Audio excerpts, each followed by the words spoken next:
Good afternoon, everyone, to this first ever podcast of part of AP podcast, Mother to Mother. My name is Maria, and sitting alongside me, we have Devin. Hello, my name is Donovan Turnbuckle. Nice to be here with you, Marie.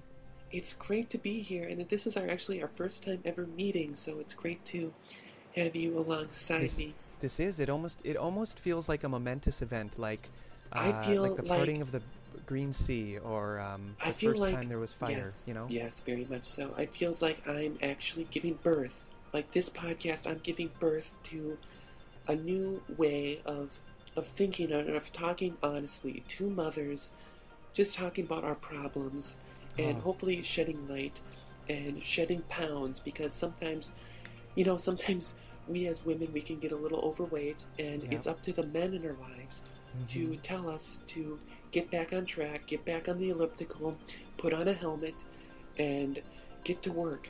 And I just like to say, sometimes it's tough, but we need to hear it. Isn't that right, Devin? I think you hit the nail on the head.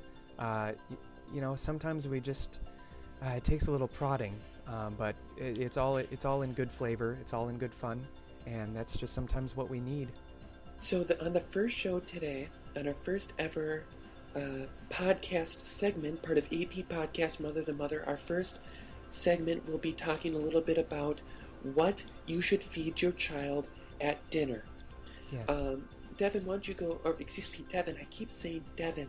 Devin. Donovan, I'm so sorry. Do you know a Devin, or? I know a Devin. Do you? Yeah. I know a Devin from the WANG studios, but he, I don't know if you know him, though. I must know, and Devin subconsciously, excuse me, Donovan. Yes. Donovan, what do you feed your child at dinner? Generally at dinner, well, I don't have a child of my own. I've never birthed a child. Okay. But I do. I don't know if you're familiar with my charity, Snow People. Sorry. Go ahead. My charity, Snow People, is where we bring the elementary children, and we make snow angels and snow people.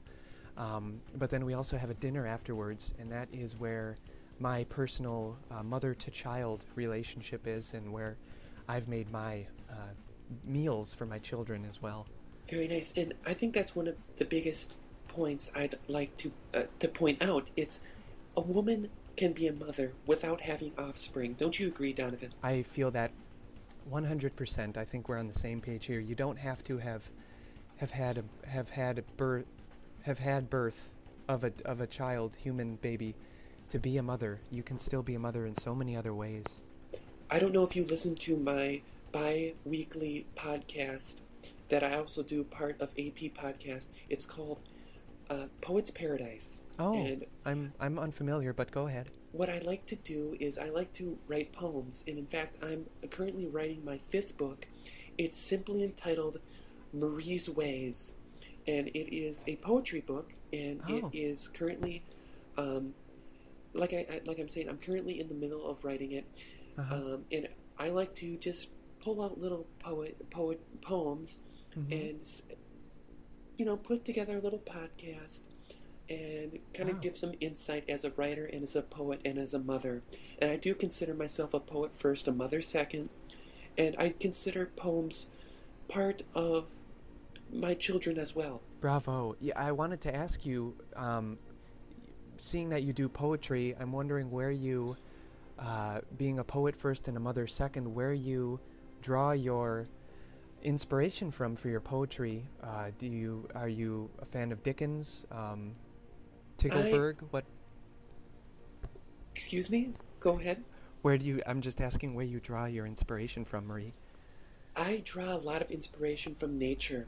I don't specifically read any poems, but I like going out, and just yesterday I went up to a birch tree, and I put my ear up next to the trunk. Yeah. And I stood there for at least 3 hours just listening to it. And I came up with a poem called Birch Birch. And it's... Wow. What is that about, a birch tree? It was. And so that's where I draw inspiration. But so you have your children and your little charity. Yes. Excuse me, go ahead. Yes, it's just, whatever I can do to help the community and be just a true, real, even being more of a mother than a real mother is my goal. And that's one of the mottos I live by. Simply be more of a mother than a mother every day in every way. Right. And getting back to the point of this podcast, it's what we feed our children for dinner. And that's right. What do you feed your children when you're having your stupid little... Excuse me? Go ahead. Well, what I feed my children after we do our Snow People benefits is I take the snow from the best snow person, right. and we melt it down, and we use that to steam our broccoli, Brussels sprouts, and onions. Right. And then we also do a nice chiffonade of chicken souffle with bouillabaisse. So it's just a wonderful, heartwarming meal. What I like to do, and that's wonderful. You're really getting in touch with nature. Yeah. And things like that. It's just the right size for me. It's just the right amount. What I like to do with my children is, when I am serving them, I like to, first off, on their plate is one of my poems that I've written either that day or the day before. Do you write it in like mustard or a condiment? Thank you for saying that. I do. I write out a very quick either tome or poem or haiku, and I'll set it there, and I make them read it first, because I believe a smart child is also a happy child, and in my case, a full child, because if they don't read it, then they do not get served. So it's sort of a reverse psychology of you must eat your meal before you get your dessert, that sort of thing? I'm not quite sure what you just said, but we'll just say that's what it is. Sure. Wow, that sounds lovely. They have to read it. They have to read their poem. Then they get served their meal, and their meal can be anything, whether it's pilaf or my husband Jeffrey. He's very into our lawn, into lawn care, into horticulture. And so I'll save some of the grass clippings that he does, and I'll rinse them off, and then I'll serve them grass clippings with ketchup. Wow, that sounds quite healthy, but I don't know if is that tasty? Do you enjoy that? I'm not sure. I usually make myself, typical food like a hamburger or a... But you feed your children and your husband grass clippings. Exactly right. And I think that's... I don't want to separate myself from my children, but in terms of... I think it's a matriarchal struggle. I was beaten to a bloody pulp. Oh my God. As a child. And I think that has something to do with my psychology on how I... Was this by a lawnmower or what? Who did this? Donovan, I'm going to have to I'm apologizing. I did not take my medication, so I'm really spacey right now. Oh, that's perfectly all right.